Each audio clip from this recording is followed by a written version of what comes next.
are the 10 most common retirement questions? Well, as we continue our series looking at that, today we'll be looking at the third most frequent question, which is, when should I begin taking my monthly Social Security benefits? And here to talk with us about that is Dana Anspaugh from Sensible Money. Dana, welcome. Thanks, Bob. So this is one of the more common questions you get? It is, and I would say today, more and more people have read that there could be a benefit to delaying the start of their Social Security benefits, whereas perhaps 15 years ago, it seemed the default choice was take it as soon as possible. So the good news is we see more and more people considering other options and wanting to explore it. And so, yes, it is a more common question, and people seem a little more open-minded about exploring why they might want to delay the start of their benefits. Right. And do you view it differently for single individuals versus married couples? Absolutely.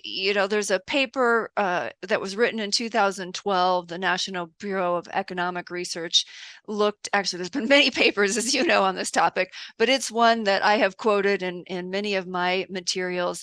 And it talks about the benefits of delaying are greater for some groups versus other. So when you look at a married couple, there can be benefit to at least the highest earner, the one that's going to have the maximum benefit at age 70 delaying.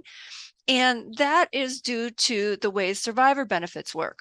So you're a married couple, and let's say you're both in your late 70s and one passes away. Whoever has the highest Social Security benefit, that benefit continues for the surviving spouse, and the lower benefit drops off. And so you always want to maximize that survivor benefit that can provide for a spouse who may be longer lived than you. So that was one group, marrieds versus singles. When you looked at singles, women have slightly longer life expectancies, so the benefits of women delaying the start date of their Social Security can be greater for men. And then across all groups, there's research that showed that the benefits of delaying were better during low interest rate periods, and some of those benefits may not be as strong as you start to enter higher interest rate periods. Right. So a lot of folks are worried that if they delay taking Social Security, they need to make up the income that they would have received from, say, I don't know, age 62 or full retirement age to age 70. There's been talk about this thing called bridging strategies. Tell us about that.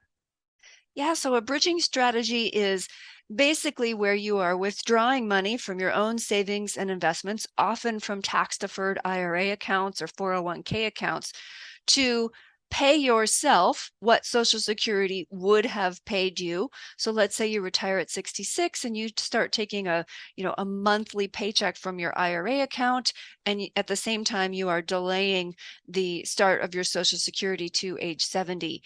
And we have run numerous cases, and now there is significant research out there that shows that in many cases, actually I would say in the majority of cases, delaying the start of Social Security can make your other savings and investments last longer. And it's counterintuitive unless you're a mathematician, which most of us are not. So, and it's also scary. So the thought that we're spending down our own personal savings and investments more rapidly, for many, feels a little bit like terror. Oh my gosh, I don't want to watch that balance go down. So it can be counterintuitive to understand how that could actually help your money last longer. What we try to emphasize when we're talking with clients is there's this perception that if I'm delaying Social Security, I'm putting off my cash flow or putting off some of the things that I want to do in early retirement while we're in those go-go years. And what we're saying is no, a bridging strategy means you're having the same amount of cash flow. You're just taking it from a different source. We're taking it from your IRA right now. Later, when you claim Social Security and get a larger amount, that means you'll have to withdraw much less from your remaining savings and investments. And cumulatively, over a 25 or 30-year lifespan, that is what can help your money last longer. Right. So we talked about the benefits of delaying to age 70 to get the maximum possible Social Security benefit. Are there times when it might make sense for someone to claim at an earlier age, 62, or through FRA, full retirement age? Certainly, someone that has significant health issues, So perhaps you have a much shorter than average life expectancy. That would be a situation where you might consider claiming early. If you are a couple and it is your other half that has the highest benefit at age 70, sometimes there's a strategy where the spouse with a lower benefit claims early and the spouse with a larger benefit waits until 70. And of course, there's a situation where you don't have a choice. You really have no other source of income, and there are people who must claim early simply because there are no alternatives. Now, one situation that I encourage people to watch out for is, let's say you're 62 and you lost your job and you are still going to look for work or find employment of some kind. Some people will claim Social Security thinking that they can later stop or pause it, and that's not the case. And so if you claim early before what's called your full retirement age, and then you keep working or you find another job and you earn in excess of the earnings limit, Social Security will actually hold back a part of your benefit. Now, there will be a recalculation later where it gets added back to you, but over a long period of time, over 12 or 13 years. So what happens is some people claim at 62 and they think, great, now I've got my Social Security, and when I find that new job, I'll have both. And that's not the case. And so it's important for people to know that that's not necessarily the way it works. Yeah. So there are two unique instances. If you were to claim and then withdraw within 12 months of claiming, there's an opportunity to stop it there. Is that correct? You would actually have to pay back the benefits that you received. And for many households, that's not going to be feasible. So most of the time, if you claimed early, it's because you needed the cash flow and you've consumed that money. But if you did claim early and realize that wasn't the wisest financial move to make, and you're within 12 months, there is that option to pay back those benefits and reset the clock. And then later you can start at a later age. Right. And then another unique circumstance is after full retirement age, you are able to suspend your benefit and restart it at a later point. After full retirement age, I believe so. Yes, you can suspend your benefits. And we have had some cases, we run it through software. And so we've had some cases where the software came back and said, yes, this person should suspend their benefits. Most of the time, that was because they were the higher earner.